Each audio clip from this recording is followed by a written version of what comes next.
नमस्कार विद्यार्थी मित्रांनो, लक्ष सरकारी नोकरी या एज्युकेशनल चॅनलवर आपले पुन्हा एकदा स्वागत। मित्रांनो, आज आपण पोलीस भरती 2025 साठी अतिशय महत्त्वाचे जीकेचे तसेच चालवणीचे प्रश्न या ठिकाणी आपण माहिती सगट कव्हर करून घेणार आहोत, जे येणाऱ्या भरतीसाठी अतिशय उपयुक्त असणार आहेत। आजचा आपला भाग कितवा असणार आहे? 7वा भाग असणार आहे। अगोदर आपण 6 भाग अपलोड केलेले आहेत, आजचा आपला असणार आहे 7वा। व्हिडिओला सुरुवात करण्या अगोदर चॅनलवर जर नवीन असाल तर चॅनलला अवश्य सबस्क्राइब करून घ्यायचं आहे आणि व्हिडिओ आवडत असेल तर आपल्याला लाईक देखील करायचं आहे। लक्षात असू द्या, लाईक करायचं आहे, विसरायचं नाही। प्रश्न पहिला आहे, महाराष्ट्रातील पहिले सौरग्राम मण्याची वाडी कोणत्या जिल्ह्यामध्ये आहे? तर महाराष्ट्रातील पहिले सौरग्राम मण्याची वाडी, एक प्रश्न इथे कव्हर झाला। मण्याची वाडी हे महाराष्ट्रातील पहिले सौरग्राम आहे, जे सातारा जिल्ह्यामध्ये आहे। कोणत्या जिल्ह्यामध्ये? सातारा जिल्ह्यामध्ये। कराड, सातारा, पाटण या ठिकाणी, कराड, पाटण, सातारा या ठिकाणी आहे बघा महाराष्ट्रातील पहिले मण्याची वाडी हे सौरग्राम। जर विचारलं देशातील पहिले सौरग्राम कोणते, तर मोढेरा हे देशातील पहिले सौरगाव आहे, जे गुजरात राज्यामध्ये आहे। कोणत्या राज्यामध्ये? गुजरात राज्यामध्ये। प्रश्न विचारला गेला होता गेल्या वर्षी, देशातील पहिला सौर जिल्हा कोणता? तर देशातील पहिला सौर जिल्हा आहे बघा दीव। कोणता आहे? दीव। देशातील पहिली सोलर सिटी कोणती? सांची, मध्य प्रदेश ही देशातील पहिली सोलर सिटी आहे। दुसरा प्रश्न आहे, भारतीय अर्थशास्त्राचे जनक म्हणून कोणास ओळखले जाते? तर भारतीय अर्थशास्त्राचे जनक म्हणून पर्याय अ दादाभाई नौरोजी यांना ओळखले जाते बघा, भारतीय अर्थशास्त्राचे जनक म्हणून। त्यानंतर आधुनिक अर्थशास्त्राचे जनक म्हणून ॲडम स्मिथ यांना, तर भारतीय आर्थिक नियोजनाचे जनक म्हणून सर एम विश्वेश्वरय्या यांना ओळखलं जातं। पुढचा तिसरा प्रश्न आहे, महाराष्ट्रामध्ये सर्वाधिक महानगरपालिका कोणत्या जिल्ह्यामध्ये आहेत? तर महाराष्ट्रामध्ये सर्वाधिक महानगरपालिका ह्या पर्याय ब ठाणे जिल्ह्यामध्ये आहेत। कोणत्या जिल्ह्यामध्ये? ठाणे जिल्ह्यामध्ये। किती आहेत? तर 6 आहेत। सर्वाधिक महानगरपालिका असणारा जिल्हा कोणता आहे महाराष्ट्रातील? तर ठाणे। किती? 6 आहेत त्या जिल्ह्यामध्ये महानगरपालिका। चौथा प्रश्न आहे, मराठी वृत्तपत्राचे जनक म्हणून कोणास ओळखले जाते? तर मराठी वृत्तपत्राचे जनक म्हणून पर्याय क बाळशास्त्री जांभेकर। बाळशास्त्री जांभेकर यांना मराठी वृत्तपत्राचे जनक म्हणून ओळखले जाते। प्रश्न IMP आहे। प्रश्न यावर 1 किंवा 2 प्रश्न हे हमखास परीक्षेमध्ये विचारले जातात। पहिला प्रश्न असा विचारला तो, मराठीतील पहिले वृत्तपत्र कोणते? मराठीतील पहिले वृत्तपत्र, तर त्याचं नाव आहे बघा दर्पण। दर्पण हे मराठीतील पहिलं वृत्तपत्र असून प्रकाशित कोणत्या वर्षी करण्यात आलं होतं? तर 1832 साली, किंवा 1832 साली मराठीतील पहिलं वृत्तपत्र दर्पण हे प्रकाशित करण्यात आलं होतं। तारीख आपण पाहिली तर 6 जानेवारी 1832 हे मराठीतील पहिलं वृत्तपत्र होतं, जे बाळशास्त्री जांभेकर यांनी बघा सुरू केलं होतं। कोणी? बाळशास्त्री जांभेकर यांनी। त्यानंतर 6 जानेवारी हा जो काही दिवस आहे बघा प्रकाशित दिवस, तर तो महाराष्ट्रामध्ये पत्रकार दिन म्हणून साजरा केला जातो। कोणता दिवस? पत्रकार दिन म्हणून साजरा केला जातो। एक प्रश्न तुमच्यासाठी, केसरी व मराठा या वृत्तपत्राचे संस्थापक आणि स्थापना आपल्याला कमेंट करून सांगायचे आहे। प्रश्न क्रमांक 5 आहे, मुघल बादशाह अकबराने 1554 मध्ये खान ए खानान ही पदवी कोणाला दिली होती? तर मुघल बादशाह अकबराने 1554 मध्ये खान ए खानान ही पदवी आहे, तर ती पर्याय क अब्दुल रहीम।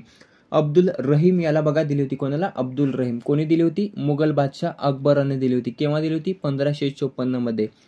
पदवी काय होती? खान ए खानान। 6वा प्रश्न आहे, दिवान ए अमीर ए कोही नावाचे स्वतंत्र खाते कोणी स्थापन केले होते? तर ते स्थापन केलेले आहे पर्याय ब मोहम्मद बिन तुगलक यांनी केलेलं। कोणी? मोहम्मद बिन तुगलक। काय? तर दिवान ए अमीर ए कोही नावाचे स्वतंत्र खाते। 7वा प्रश्न आहे, कर्कवृत्त भारताच्या कोणत्या राज्यांमधून जाते? तर कर्कवृत्त भारताच्या किती राज्यांमधून जाते असा देखील प्रश्न बनतो, तर लक्षात असू द्या 8 राज्यांमधून। ती 8 राज्ये आपल्याला पाठ असणं गरजेचं आहे, कारण एखादा प्रश्न हा यावर परीक्षेमध्ये विचारला जातो, त्यासाठी आपल्याला 8 राज्ये पाठ असणं गरजेचं आहे। आता ती 8 राज्य अगोदर सांगूया आणि त्यानंतर उत्तर घेऊया। 8 राज्य आहेत बघा, गुजरात, राजस्थान, मध्य प्रदेश, त्रिपुरा, पश्चिम बंगाल, मिझोरम, झारखंड, छत्तीसगड अशी महत्त्वाची 8 राज्य आहेत बघा, ज्या राज्यांमधून कर्कवृत्त हे जाते। आता कधी कधी प्रश्न विचारला जातो कोणत्या राज्यामधून कर्कवृत्त जात नाही किंवा कोणत्या राज्यातून कर्कवृत्त जाते, असे दोन वेगवेगळे प्रश्न विचारले जातात. त्यासाठी हे 8 राज्य महत्वाचे आहेत. आता इथे काय प्रश्न विचारलेला आहे तर कर्कवृत्त भारताच्या कोणत्या राज्यामधून जाते, तर पर्याय ड गुजरात, मध्य प्रदेश, त्रिपुरा, मिझोरम. तर या 4 राज्यांमधून बघा कर्कवृत्त हे जाते. यामध्ये बिहार राज्यातून जात नाही, यामध्ये देखील बिहार, महाराष्ट्र या दोन्ही राज्यातून जात नाही आणि पर्याय ए मध्ये देखील महाराष्ट्र या राज्यामधून कर्कवृत्त जात नाही. त्यासाठी ऑप्शन डी आपलं योग्य उत्तर असणार आहे. गुजरात, मध्य प्रदेश, त्रिपुरा, मिझोरम. तर या 4 राज्यांमधून कर्कवृत्त हे जाते. 8वा प्रश्न आहे जून ते सप्टेंबर या काळात महाराष्ट्रामध्ये कोणते मोसमी वारे वाहतात, तर जून ते सप्टेंबर या काळामध्ये महाराष्ट्रात पर्याय ड नैऋत्य मोसमी वारे वाहतात. कोणते? नैऋत्य मोसमी वारे. हे वारे अरबी समुद्रावरून हिंदी महासागराच्या दिशेने भारतीय उपखंडामध्ये प्रवेश करत असतात. 9वा प्रश्न आहे भारतीय पिनल कोड कोणत्या वर्षी संमत करण्यात आला. प्रश्न IMP आहे, स्टार मार्क करून ठेवायचा आहे. प्रश्न येणाऱ्या भरतीमध्ये विचारला जाईल. त्याचं कारण मी पुढे सांगणारच आहे. त्या अगोदर उत्तर कव्हर करून घेऊया. भारतीय पिनल कोड हा पर्याय अ 1860 साली किंवा 1860 साली संमत करण्यात आला होता. आता येणाऱ्या भरतीमध्ये का विचारला जाईल तर हा जो काही भारतीय पिनल कोड आहे बघा, भारतीय पिनल कोड, तर हा 1860चा आहे. त्याची जागा आता भारतीय न्याय संहिता 2023 ने घेतलेला आहे. या कायद्याची जागा भारतीय पिनल कोड 1860 चा जो काही पिनल कोड आहे बघा, तर त्याची जागा आता भारतीय न्याय संहिता 2023 या कायद्याने घेतली असून लागू केव्हा करण्यात आले तर 1 जुलै 2024 पासून 1 जुलै 2024 पासून देशात हा भारतीय न्याय संहिता 2023 कायदा लागू करण्यात आलेला आहे.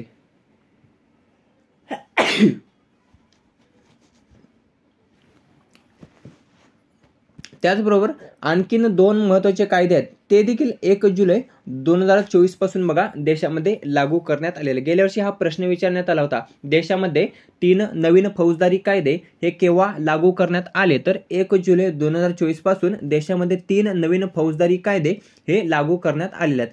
आता त्या 3 कायद्यांनी कोणकोणत्या कायद्याची जागा घेतलेली आहे तर त्याचं उत्तर आपल्याला कमेंट करून सांगायचं आहे. कारण या अगोदर आपण भरपूर याबद्दल माहिती घेतली आहे, त्यासाठी इथे आपण पुन्हा कव्हर करणार नाही आहोत. पुढचा 10वा प्रश्न आहे त्र्यंबकेश्वर या ठिकाणी खालीलपैकी कोणती नदी उगम पावते, तर त्र्यंबकेश्वर या ठिकाणी खालीलपैकी बघा पर्याय अ गोदावरी नदी. कोणती नदी? गोदावरी नदी ही त्र्यंबकेश्वर, नाशिक जिल्हा विचारला तर नाशिक लक्षात ठेवायचं आहे. नाशिक या ठिकाणी गोदावरी नदीचा उगम होतो. कोठे? तर त्र्यंबकेश्वर या ठिकाणी.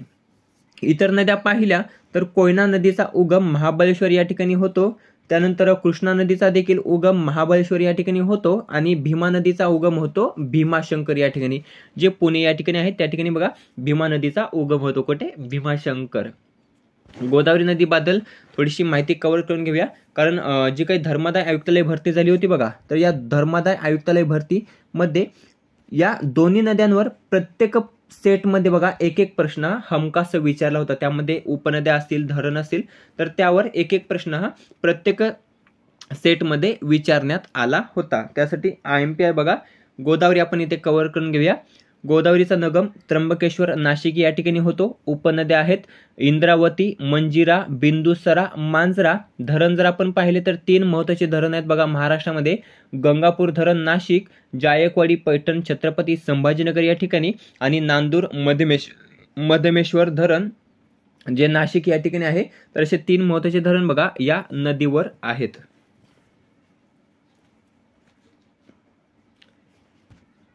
पुढचा 11वा प्रश्न आहे पोल्युशन अंडर कंट्रोल सर्टिफिकेट या प्रमाणपत्राची वैधता ही किती दिवस असते.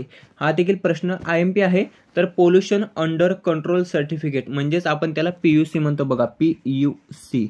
तर PUC या प्रमाणपत्राची वैधता ही पर्याय ब 6 महिने असते. किती? 6 महिने एवढी त्याची वैधता असते. लक्षात असू द्या. परंतु एक महत्त्वाचा पॉईंट आहे, जे काही नवीन वाहन आपण खरेदी करतो बघा, नवीन वाहन, तर त्या नवीन वाहनासाठी बघा पीयूसीची वैधता ही 1 वर्षासाठी असते. किती? 1 वर्षासाठी असते. आणि त्यानंतर दर 6 महिन्यानंतर बघा त्याची वैधता ही संपते. लक्षात असू द्या, नवीन वाहन खरेदी केल्यानंतर 1 वर्ष आणि त्यानंतर दर 6 महिन्यांनी वैधता ही असते pollution under control PUC certificate या प्रमाणपत्राची. 12वा प्रश्न आहे, मराठवाडा मुक्तीसंग्राम चळवळीत आर्य समाजाचे गुंजोटीचे पहिले हुतात्मा कोण होते? प्रश्न IMP आहे. तर मराठवाडा मुक्तीसंग्राम चळवळीत आर्य समाजाचे गुंजोटीचे पहिले हुतात्मा होते. पर्याय अ वेदप्रकाश. वेदप्रकाश हे गुंजोटीचे पहिले हुतात्मा होते. कशामध्ये? तर मराठवाडा मुक्तीसंग्राम चळवळीमध्ये. लक्षात असू द्या, मराठवाडा मुक्तीसंग्राम चळवळ ही केव्हा झाली होती? 17 सप्टेंबर 1948 रोजी झाली होती बघा. IMP प्रश्न आहे. आणि हा जो काही 17 सप्टेंबर दिवस आहे बघा, तर तो मराठवाडा मुक्तीसंग्राम दिवस म्हणून साजरा केला जातो. 17 सप्टेंबर हा दिवस मराठवाडा मुक्तीसंग्राम दिन म्हणून साजरा केला जातो. आणि यावर्षीचा जो काही मराठवाडा मुक्तीसंग्राम दिवस होता बघा, तर त्या अनुषंगाने महाराष्ट्रामध्ये अहमदनगर ते बीड, अहमदनगर नाही, अहिल्यानगर ते बीड या दरम्यान बघा ट्रेन सुरू झालेली आहे. लक्षात असू द्या, IMP आहे. अहिल्यानगर ते बीड या दरम्यान मराठवाडा मुक्तीसंग्राम दिन या दिनानिमित्त ती ट्रेन ही सुरू करण्यात आली होती. चालू घडामोडीचा प्रश्न आहे जो येणाऱ्या भरतीमध्ये विचारला जाऊ शकतो. 17 सप्टेंबर रोजी बघा याचं उद्घाटन हे करण्यात आलं होतं, अहिल्यानगर ते बीड या ट्रेनचं.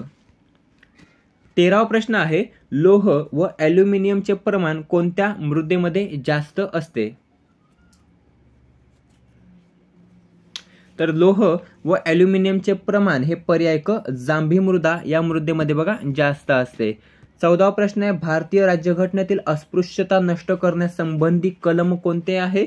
तर पर्याय ब कलम 17 आहे. भारतीय राज्यघटनेतील अस्पृश्यता नष्ट करण्यासंबंधीचे कलम आहे. पुढचा 15वा प्रश्न आहे, खालीलपैकी कोणत्या क्षेत्रासाठी नोबेल पारितोषिक हे दिले जात नाही?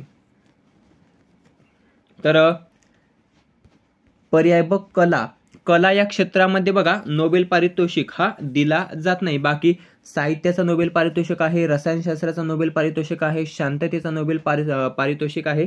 तर या तिन्ही क्षेत्रामध्ये दिला जातो, परंतु कला या क्षेत्रासाठी बघा नोबेल पारितोषिक हा दिला जात नाही.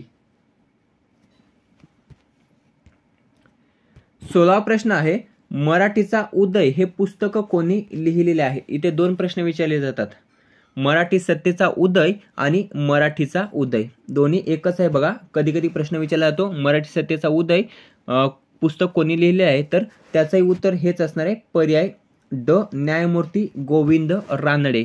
तर गोविंद रानडे यांनी बघा मराठी सत्तेचा उदय किंवा मराठीचा उदय तर हे पुस्तक लिहिलेले आहे. लक्षात असू द्या. त्यानंतर न्यायमूर्ती गोविंद रानडे यांनी बघा पुणे येथील पहिल्या अखिल भारतीय मराठी साहित्य संमेलनाचे अध्यक्षपद देखील भूषवले होते. केव्हा? 1878 मध्ये. 1878 मध्ये बघा पुणे या ठिकाणी याचं आयोजन करण्यात आलं पहिल्या अखिल भारतीय मराठी साहित्य संमेलनाचं, आणि त्याचे अध्यक्ष कोण होते? तर न्यायमूर्ती गोविंद रानडे. प्रश्न हा देखील IMP आहे.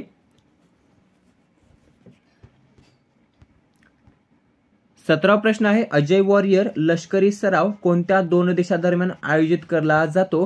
तर भारत आणि ब्रिटन. पर्याय अ भारत आणि ब्रिटन या 2 देशांदरम्यान बघा अजय वॉरियर लष्करी सराव हा आयोजित केला जातो. भारत आणि जपान वीर गार्डियन तसेच जिमेक्स, भारत आणि फ्रान्स फ्रिंजेक्स युद्ध सराव, भारत आणि श्रीलंका या 2 देशांदरम्यान कोणता सराव आयोजित केला जातो? कमेंट करून सांगायचं आहे. 18वा प्रश्न आहे, युनिसेफ इंडियाची सेलिब्रिटी ॲडव्होकेट म्हणून कोणाची नियुक्ती करण्यात आली? करंट अफेअर्सचे 3 प्रश्न आपण इथे कव्हर करत. तर युनिसेफ इंडियाची सेलिब्रिटी ॲडव्होकेट म्हणून पर्याय ब साऊथची सुपरस्टार अभिनेत्री आहे बघा कीर्ती सुरेश.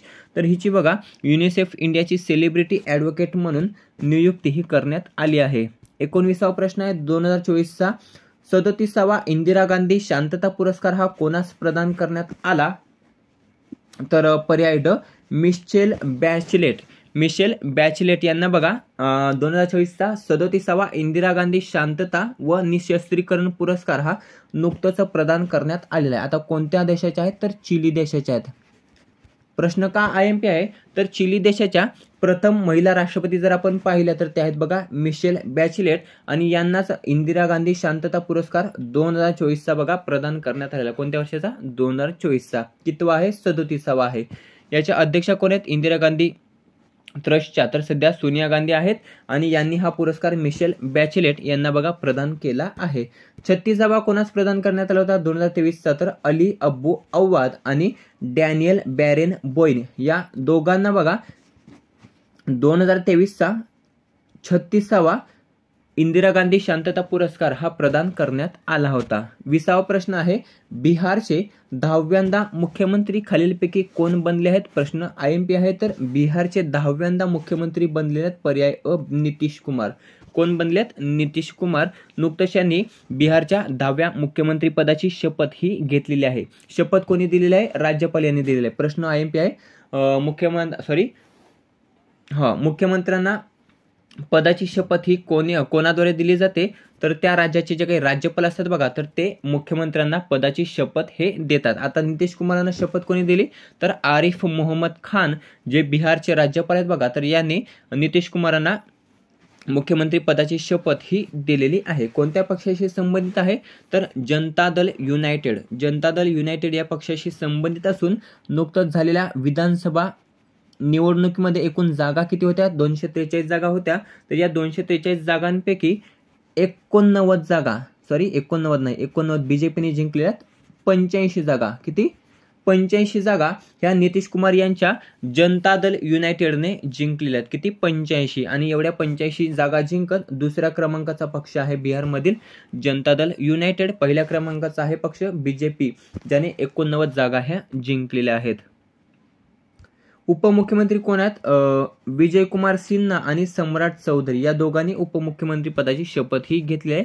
राज्यपाल आहेत आरिफ मोहम्मद खान. पटना ही बिहारची राजधानी आहे. बांबू टावर हा बिहारमध्येच उभारण्यात आला आहे. बिहारमध्ये बांबू टावर.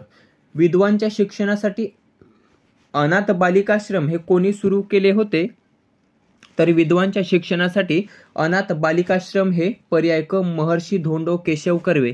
महर्षी धोंडो केशव कर्वे यांनी बघा विधवांच्या शिक्षणासाठी अनाथ बालिकाश्रम हे सुरू केले होते. लक्षात ठेवायचं आहे. त्यानंतर देशातील पहिले महिला विद्यापीठ हे कोणी स्थापन केले होते तर त्याचं नाव आहे बघा महर्षी धोंडो केशव कर्वे SNDT विद्यापीठ. नाव लक्षात असू द्या. नाथीबाई दामोदर ठाकरे असं त्या विद्यापीठाचं नाव आहे बघा जे प्रथम महिला विद्यापीठ आहे आणि या विद्यापीठाची स्थापना केली होती महर्षी धोंडो केशव कर्वे यांनी. त्यांना भारतरत्न पुरस्काराने देखील सन्मानित करण्यात आलेलं आहे आणि भारतरत्न पुरस्कार मिळवणारे पहिले महाराष्ट्रीयन जर आपण पाहिले तर महर्षी धोंडो केशव कर्वे आहेत बघा. महाराष्ट्र भूषण नाही भारतरत्न देशाचा सर्वोच्च पुरस्कार भारतरत्न मिळवणारे देशातील सर्वोच्च पुरस्कार भारतरत्न मिळवणारे पहिले महाराष्ट्रीयन व्यक्ती आहेत महर्षी धोंडो केशव कर्वे ज्यांना 1958 मध्ये भारतरत्न पुरस्काराने सन्मानित करण्यात आले होते. पुढचा प्रश्न भारतात राष्ट्रीय विज्ञान दिवस हा कोणत्या तारखेस साजरा केला जातो तर भारतामध्ये राष्ट्रीय विज्ञान दिवस हा पर्याय क 28 फेब्रुवारीला. 27 फेब्रुवारीला आपण मराठी भाषा गौरव दिवस साजरा करतो आणि त्यानंतर लगेच दुसऱ्या दिवशी राष्ट्रीय विज्ञान दिवस हा साजरा केला जातो 28 फेब्रुवारीला. 7 एप्रिलला जागतिक आरोग्य दिवस. 21 जूनला आंतरराष्ट्रीय योग दिवस आणि 7 एप्रिलला जागतिक आरोग्य दिवस साजरा केला जातो. 23वा प्रश्न आहे काझीरंगा राष्ट्रीय उद्यान कोणत्या ठिकाणी आहे तर काझीरंगा राष्ट्रीय उद्यान हे पर्याय ब आसाम राज्यामध्ये. कोणत्या राज्यामध्ये आसाम राज्यामध्ये. कशासाठी प्रसिद्ध आहे तर एकशिंगी गेंड्यासाठी. एकशिंगी गेंडा हा कोठे आढळतो तर आसामच्या काझीरंगा राष्ट्रीय उद्यानामध्ये आढळतो त्यासाठी ते प्रसिद्ध आहे. पुढचा 24वा शेवटचा प्रश्न आहे दास कॅपिटल हा ग्रंथ खालीलपैकी कोणी लिहिलाय. मोस्ट रिपीटेड प्रश्न पुन्हा विचारलेला आहे. तर दास कॅपिटल हा ग्रंथ लिहिलेला आहे पर्याय ड कार्ल मार्क्स यांनी. कोणी? कार्ल मार्क्स यांनी लिहिलेला आहे दास कॅपिटल हा ग्रंथ. मित्रांनो, अशा प्रकारे महत्त्वाचे जीकेचे प्रश्न तसेच चालू घडामोडीचे प्रश्न 4-5 जे आहेत बघा, तर ते आपण या ठिकाणी कव्हर केलेले जे येणाऱ्या भरतीसाठी उपयुक्त असणार आहेत. व्हिडिओ कसा वाटला कमेंट करून नक्की सांगायचं. व्हिडिओ आवडला असेल तर मित्रांसोबत जास्तीत जास्त शेअर करायचा आहे आणि याचा PDF हा टेलिग्रामवर अपलोड केला जाईल, त्या ठिकाणी तुम्ही तो पाहू शकता. भेटूया पुढच्या भागामध्ये. धन्यवाद.